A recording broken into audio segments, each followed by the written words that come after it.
সুস্বাদু নিরামিষ এই রান্নাটি মুগেশ্বরী পটল আপনারা বাড়িতে তৈরি করে খাবেন, খুব ভালো লাগবে। পুষ্পিতাস কিচেনের সকলকে স্বাগত। আজকে আমার রেসিপিটি হচ্ছে মুগেশ্বরী পটল। চলো উপকরণগুলো দেখিয়ে দিই।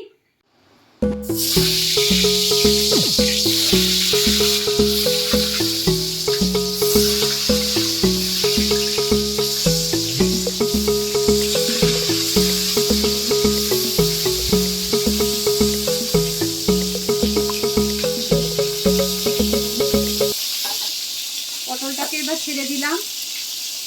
এবার পটলটাকে একটু নাড়িয়ে দিচ্ছি।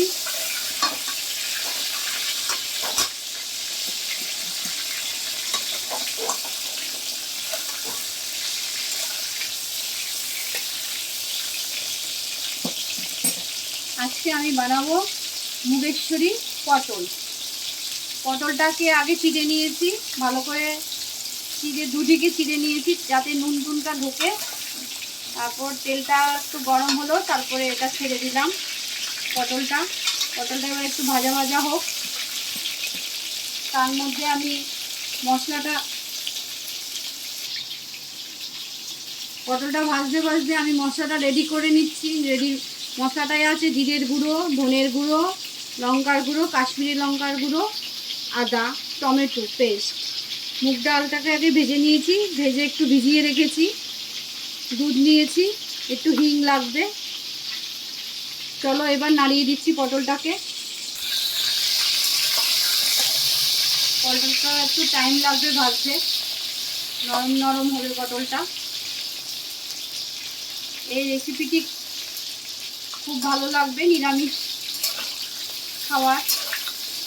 এটা ভাত, রুটি, পরোটা সব কিছু দিয়েই এই মুগেশ্বরী পটল ভালো লাগবে। পটলের তো একঘেয়ে পটলের ডালনা, পটলের ঝোল খেতে আর ভালো লাগে না, তাই ভ্যারাইটি রান্না করলে ভালো লাগে। আমি এবার উল্টে দিচ্ছি, দিয়ে এবার একটু চাপা দিয়ে দেবো। এবার ঢাকনাটাকে তুলে এবার পটলটাকে নাড়িয়ে দিচ্ছি।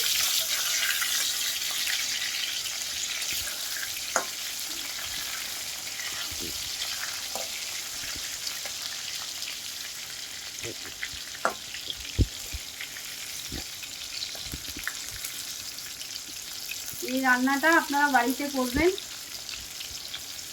খুব ভালো লাগবে। নিরামিষ দিনে এই রান্নাটা খুবই ভালো লাগে।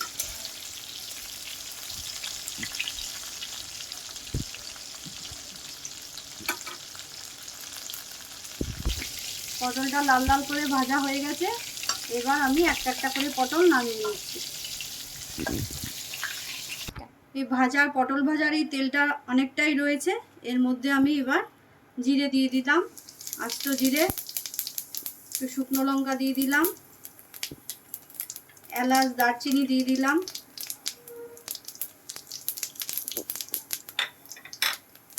তেজপাতা দিয়ে দিলাম। এই জিরের গন্ধটা খুব সুন্দর হয়।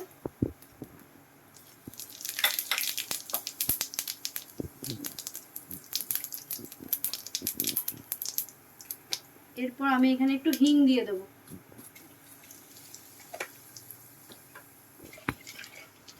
এবার যে মশলার পেস্ট করে রেখেছি এটা দিয়ে দেবো।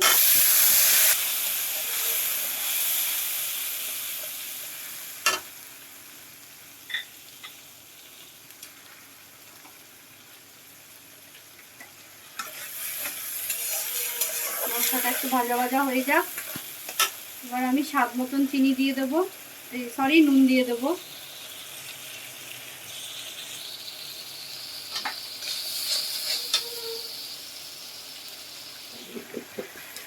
হলুদ গুঁড়ো দিয়ে দিলাম।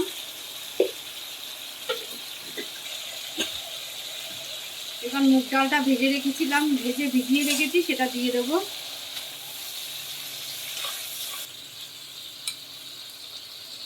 মুগ ডালটা দিয়ে দিলাম।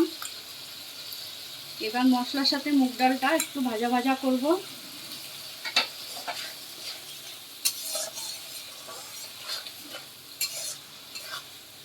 এই রান্নাটাতে একটু হিং দিলে ভালো লাগে, এই মুগেশ্বরী পটল রান্না।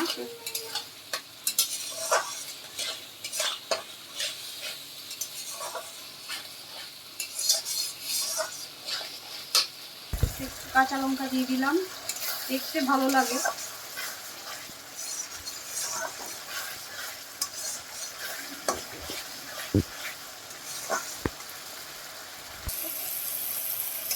মশলাটা আমার কষা কষা হয়ে গেছে, ডালটাও দিলাম, একসাথে মাখা মাখা হলো।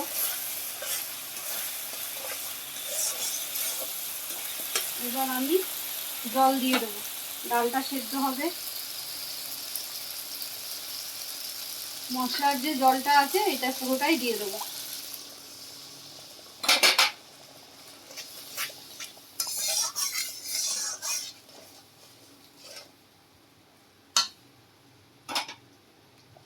এটা এখন ঢাকা দিয়ে দিচ্ছি। এটা হতে হতে আমি একটু অন্য কাজ সেরে ফেলছি। এবার ঢাকাটাকে তুলি। এবার এটাকে একটু উল্টে পাল্টে নাড়িয়ে দিচ্ছি। এবার এর মধ্যে ভাজা পটলটা দিয়ে দেবো।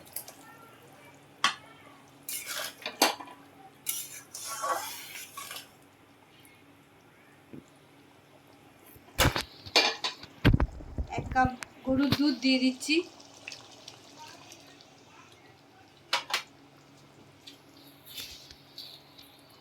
স্বাদ মতো চিনি দিয়ে দেবো।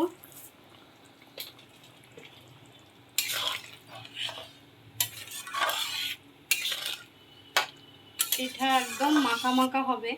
এবার পটল মুগের ডালটা একটু সেদ্ধ হয়ে যাবে।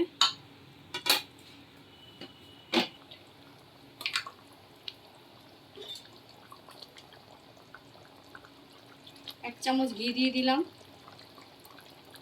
দিচ্ছি।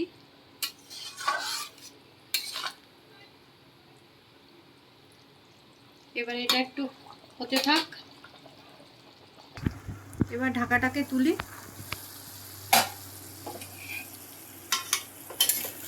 আমার এটা হয়ে গেছে, একদম মাখা মাখা হয়েছে।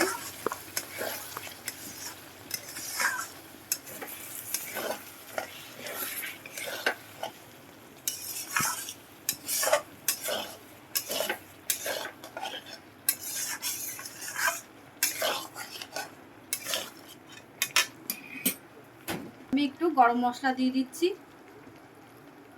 মুগেশ্বরী পটলের রেসিপি আমার প্রায় শেষের পথে।